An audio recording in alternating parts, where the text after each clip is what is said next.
Why we're here, why documentation is what we're talking about this morning. I hate documentation. I know most speakers don't usually speak to things that they really hate, right? They usually speak to things they really love. But documentation is something I hate, and we're going to talk about that. But let our co-host introduce himself. Thank you very much, Melissa. I'm Andy Barrick. My day job actually is in DevOps. So we've termed this DocOps, right? To bring some of those ideas of bringing cultures together, bringing processes together, as DevOps does, into the world of documentation, where things can become a little bit separated and waterfall potentially. I want to say a special thank you to all our sponsors, because, none of these Dreamin' events happen without sponsors. I've got one myself coming up, Nonprofit Dreamin', November 1st and 2nd in Chicago. And I tell you what, our sponsors have been phenomenal. So just to say thank you. Can you advance a slide for us? And let's see. Let's get going.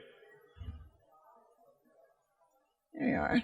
So just to tell you a little bit about me, like I said, I hate documentation. I am a horribly non-compliant user of technology.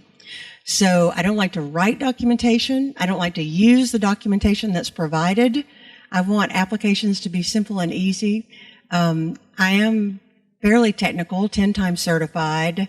I've been in the technology industry for longer than most of you all have been alive.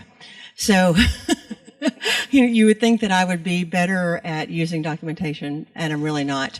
I work with a company that specifically produces applications for nonprofits, for Salesforce, for a lot of API driven. So I do a lot of work with developers, right? And I am a Salesforce MVP, co-founder of Nonprofit Dreamin' and of Food Force, and excited to be here one more time. Good stuff. Well, my CV isn't quite as extensive or as wide range as Melissa's, unfortunately. I've spent about the last 10 years working on Salesforce, either as a sort of lead developer for a product in ISVs or in professional services, implementing that same product for customers. So I've been involved in the realm of creating documentation and trying to use it to actually get something to work. So I've seen it from both sides of the coin. And now I work within, as I mentioned, DevOps at GearSet. Awesome. So what we're going to do today is define the challenge with documentation, at least one of them, right? We know there are many. Set some success metrics. I think that's often where we go awry. We get wound off down a path and forget what we're trying to accomplish in the end. And then consider some solutions. And then I really want us to talk about it, because you all are probably much more the experts in the area of documentation than I am. Thank goodness I don't have to write documentation. All right. Good stuff. So first of all, we need to work out what the challenge is. So typically, when you're producing a bit of software, you've got common roles across the organization. You've got the developers who are there to create the thing, right? They're there to create the application in the first place.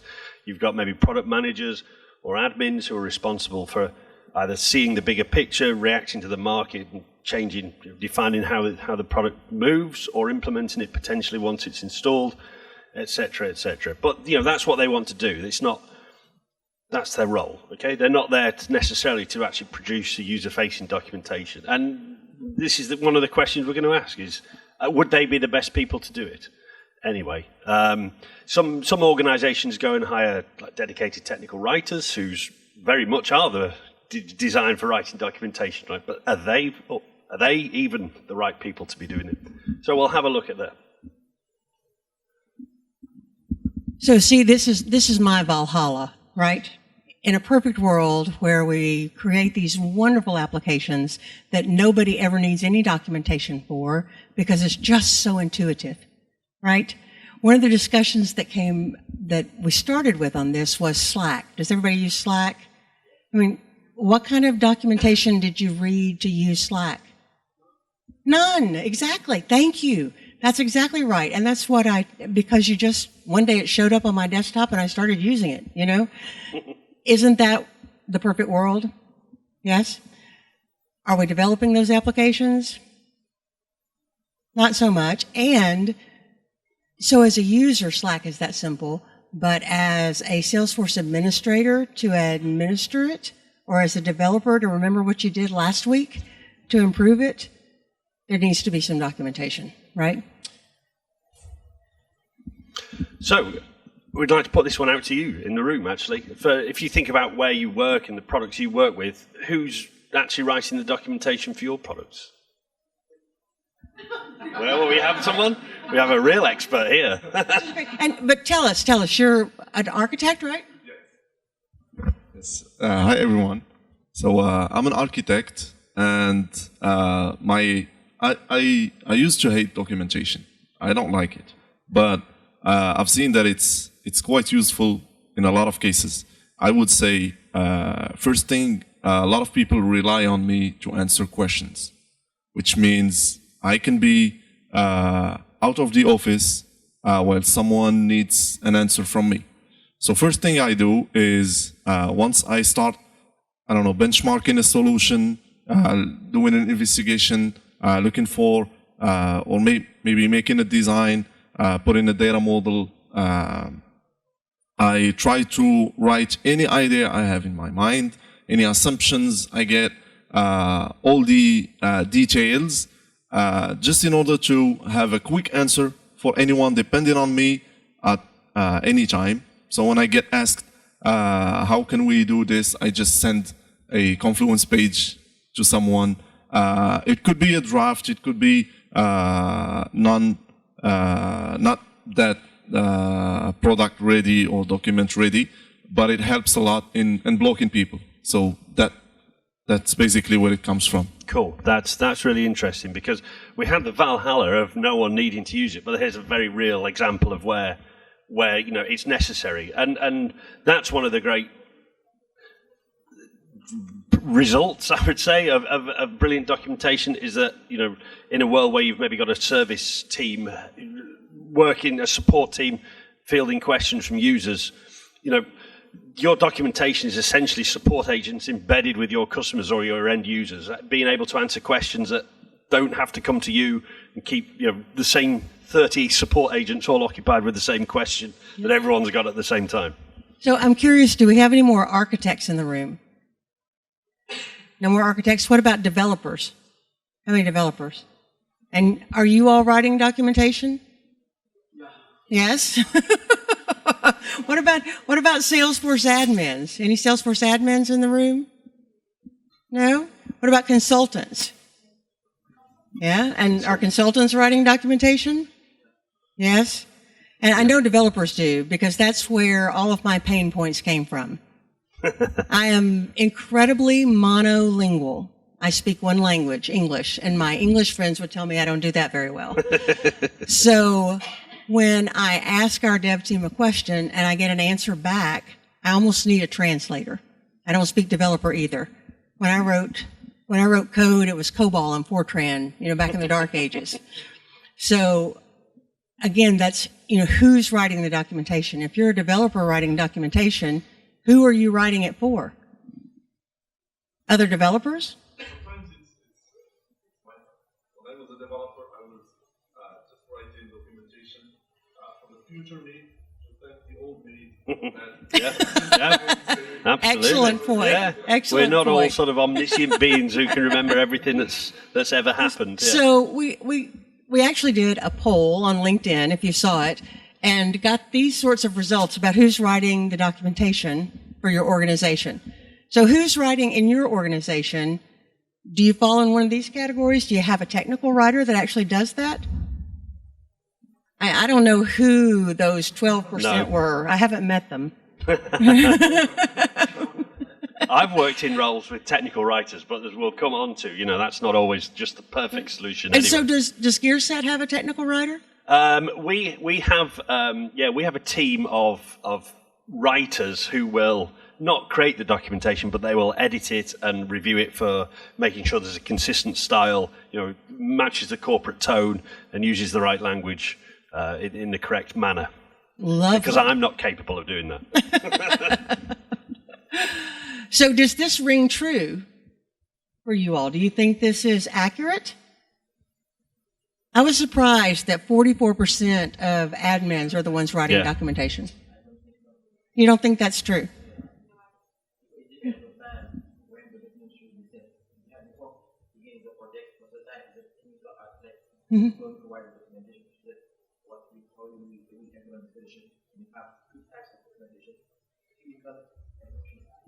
Yes. So do you hear that? So he's saying technical and functional documentation, which is a great comparison. Thank you for bringing that up because that's not something we addressed.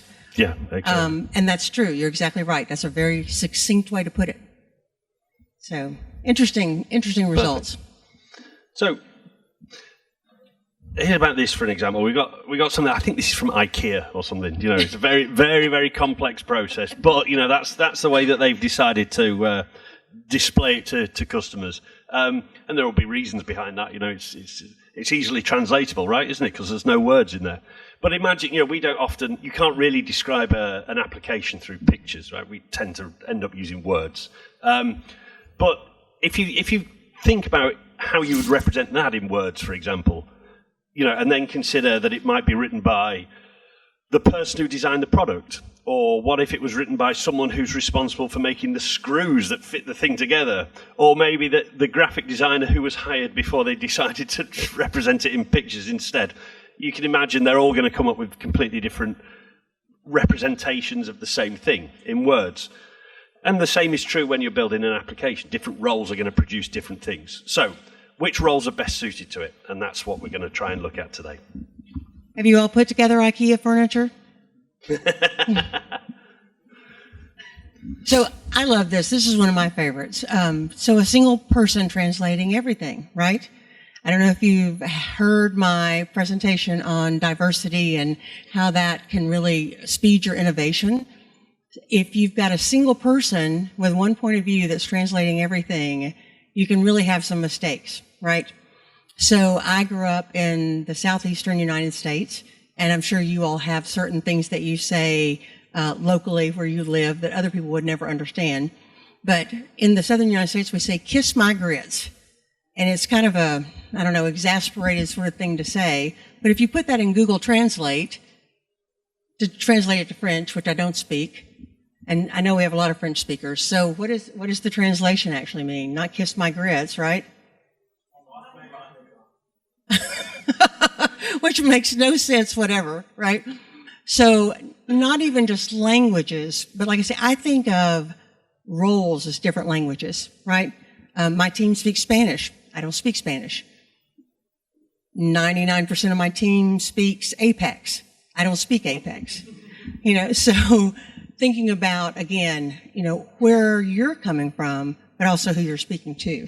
Yeah, exactly. And very technical types of stories where you've got potentially APIs, for example. That's a battle. I don't know. That's maybe an extreme word to use. But a challenge that I've had in the past in teams with technical writers, so explaining to the writer, well, that's what this story means, right? And then the writer has to put it into words. It's not unlike this situation here, where I'm giving one translation and then the writer translates it back. And do we actually end up with the right thing that we started out in the first place? And then knowing your audience, obviously, is critical, right? So the example that's a really great statement. That I love that. It sums it up perfectly. But you know, we could give a very deep technical dive into the product, into how it's constructed, into what happens when you click that button technically in the code. But actually, does our audience want to know that? Probably not. Well, some of them might do, some of them don't. So, well, that's a bit of a complication, isn't it? How do we solve that one? You know, by knowing the audience, ultimately. If you aren't offering something that's going to be used by developers, right? You don't have APIs, or you don't have anything that people can is exposed for them to use in that way. Then maybe that's not the best sort of documentation to provide to them. Maybe they're going to want that sort of end-to-end view. Head and tail, I call it. You know, I'd start with this, and then something happens, and then I get an output at the end. Maybe that's what they're more interested in. So a prime example I have right now, as I've mentioned, and I know you all have heard this from Salesforce, you know, they're going more and more and more low code, no code, right? But there is still a lot of configuration and even customization that Salesforce admins can do. And one of the things that I need right now personally is the ability to create a QR code in Salesforce and export that. So of course I went on, I Googled, and there are at least 3 documents about how to do that, right? I haven't figured it out yet.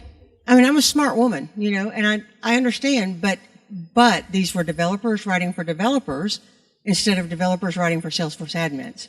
And Salesforce admins don't always have a developer they can call and say, hey, help me. I do. Like, hey, Andy, in your spare hour between 2 and 3 in the morning, help me understand this. But again, just to know that, and probably great. I mean, a developer could pick it up, be done in 5 minutes. But if you don't have that vocabulary as a Salesforce admin, then it's not as helpful. Okay, so we've seen there that there are different roles potentially involved in the process. There are certainly different audiences that you're going to be writing for. So how do we measure when we've actually got a successful bit of documentation? Let's have a look. So here's an example. I mean, I think this is a wheel of a car or something like that. If I'm bought the car to drive, I probably don't need to know this sort of thing. Someone's obviously gone to a lot of trouble to create it, but actually for me as an end user of the product, this doesn't help me drive the thing at all. It's very technical, it's very clever, it's very detailed, but it's not really of any practical use to me as a car driver. If you were building the car. If I was building the car, exactly. If I was taking it to the garage, I would want my mechanic to have seen this and know how he's going to put the wheel back together again. Right? But that's probably a much smaller subset of the potential audience who are going to be bothered about the car as a thing than those who are going to be driving it in the first place. So you wonder, is this in the user manual? In your car, you've got that user manual in the glove compartment that just takes up room. Is that in there? Or is it literally, like you say, in the mechanic's manual for this?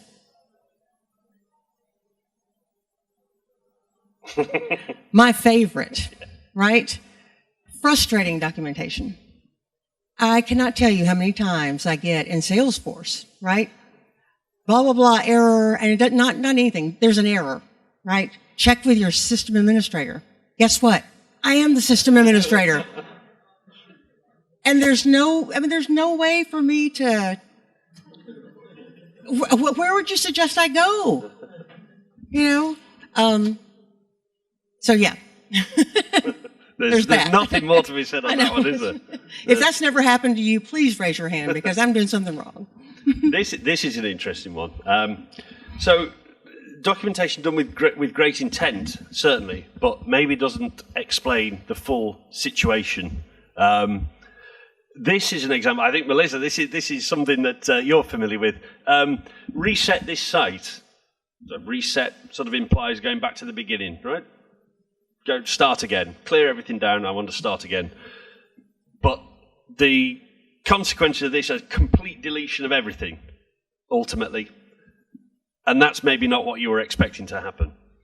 So destructive actions like that are maybe not communicated quite as expected, are just going to lead to frustration, right? We at GearSet have, I don't know if anybody uses GearSet, right? But if you delete your account in GearSet, you go through steps saying, are you sure? Are you really sure? Are you really, really sure? And people delete it, and then we get people coming in and saying, hey, I've deleted my account and I can't sign up again. Yes, but it was in the thing, right? But this happens with GitHub, this happens with all sorts of things. There's a bit of a variance between people's expectations as users and actually the functionality that's delivered in the application in that regard. And so I'm not going to take long because I really want us to get to some of the solution, but this is actually our product, my company's product, and we had a customer do that. They reset the site. They just wanted to change the template, the way it looked, right? And they're like, our site's gone. And I was like, okay, guys, really, we need a better warning label or something here, right? Okay. Favorite question. Yeah. So, in terms of getting people to use this stuff then, we've got a couple of examples here, something hosted online, publicly accessible, everyone can get to it, there's lots of different categories, it should be hopefully quite clear, that's GitHub.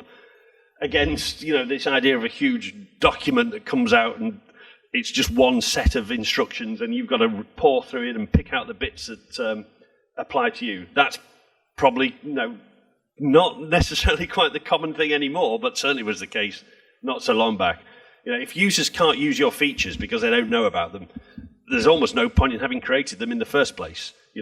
How are you going to get it out? If you work in a continuous delivery model where you're releasing more frequently, you're trying to get end value to the users quickly, but you're not, your documentation isn't catching up with it, you can end up in a scenario where you've either got features out there that nobody knows about, nobody knows how to use. If they try to use it, it goes wrong and nobody knows how to rectify the thing. Or you delay this stuff because your documentation's not ready. So you've got into a bit of a waterfall pattern where documentation is the sort of the driving factor for when you can actually release in the first place. Yep. And then there's also the possibility, especially for end users, of being able to embed the documentation so that it's where you need it when you need it. I don't know if you've ever used applications that are that way.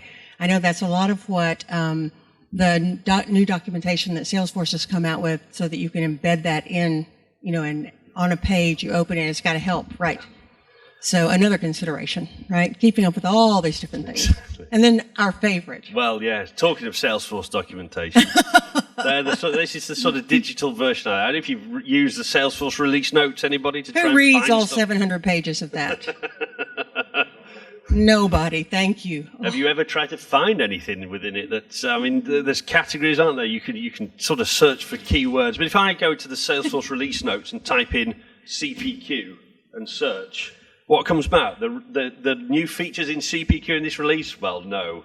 It's anything that's got CPQ in it, which is not necessarily what I'm interested in whatsoever. But this is a common model of delivery of documentation, isn't it? Even in a digital age, a web page, a single page, you can search by keyword, and that's expected to get you the results you want. All right, so let's recap and get to the solution before we run out of time. So, who's writing your documentation? First thought. Who's reading the documentation or using it, right? Is the documentation helpful for the appropriate audience? When, where, and how often are you offering documentation for each audience? And so what's that one metric on which we can base successful documentation? That's our question, right? How do we know we're successful? Because you don't get calls in the middle of the night for help, right? Because it's somewhere they can find it and use it. That's my success metric, right? So what does the solution look like? And Andy has some brilliant ideas that I'm going to let him share you, right? This is the core idea, and I think this is what we've explored around for most of the session here, that it's undeniable that even though what we see, that monolithic document is a common delivery model, ultimately different audiences are going to have different needs. They're going to want to be able to find different information in a way that's appropriate to them. And we're at the beginning of a point now, going back to the keynote, it was very appropriate at the time. You'd think we'd joined all these up together, where Gilda focused so much on AI, where we've got a tool now that can really help us in those first steps and of actually creating it, but also for providing this. If you go back and say, well, what I've learned is that all the documentation I create, I've got to create it 3 ways, because I've got to create for developers, admins, I've got to create it for end users. That's going to be problematic. So let's see how this can help us. What I've got here, if I switch across the tab, I have got a very, very, very simple. I didn't put a lot of effort into the UI, as you'll see. But I've got connected to this is a Jira instance, which I should be on here somewhere. Oh, yes, it's going to be on this tab. The fact that he's in Jira, right? And then he's in, is that GitHub? Yeah, so that's... Because have you used ChatGPT to help you write any documentation? Yeah, cool.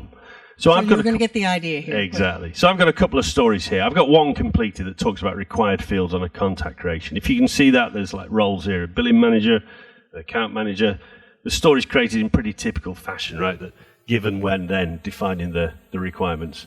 What this is connected to is a little application that we've got running here that's going to go off to Jira. It's going to find all the completed stories, and it, thanks to a prompt that we've put together, is going to create a summary for me of the functionality described in the completed stories.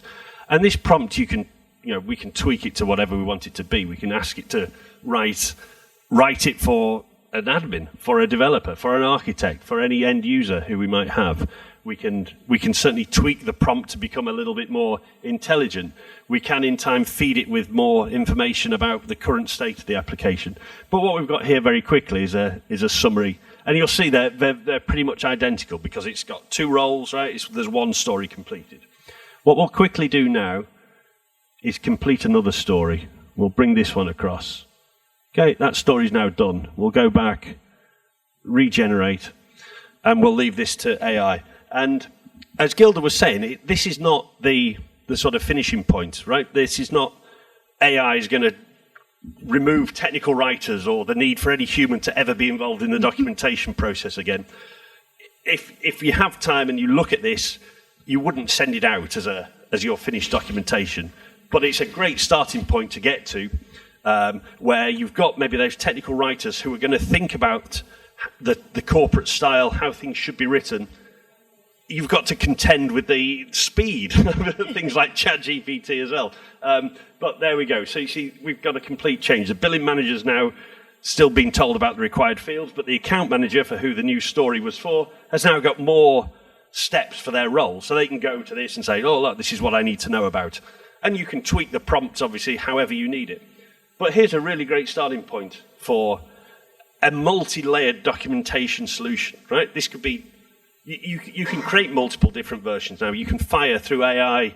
You could have one knowledge base, one very clear, deep technical document that AI could fire those lenses, questions from those lenses through and return the correct information for those who are looking for it. Excellent. So is that something that seems like a good use of AI? A great way to change things a little bit, right? Find all that, do the things that I don't want to have to do. I don't want to have to go back and search through all that documentation and figure it out. And for consultants especially, as you customize and change things in an org and being able to document for the users of that org to be incredibly helpful. Yeah. So you ask it a question. What happens when I insert an account? Let's say you go to implement an implementation you don't know about, you don't know the org. Ask it that. You'll get the information straight away. Okay. And just to wrap up then, our final conclusion. Right. So, number 1, we consider the audience and the knowledge that they need from our documentation. We make sure that the right person or role is creating the right documentation as the application develops. We iterate and improve as we go. And we can leverage AI now to write for the different audiences and their needs, rather than that all falling on our plate and us missing it because it's a big thing to have to do. And I know we're out of time. I also know that Andy and I would be happy to continue this conversation at any point during the day today or online. Feel free to reach out if you have thoughts, ideas. We'd love to talk to you. Thank you very much. Thank you.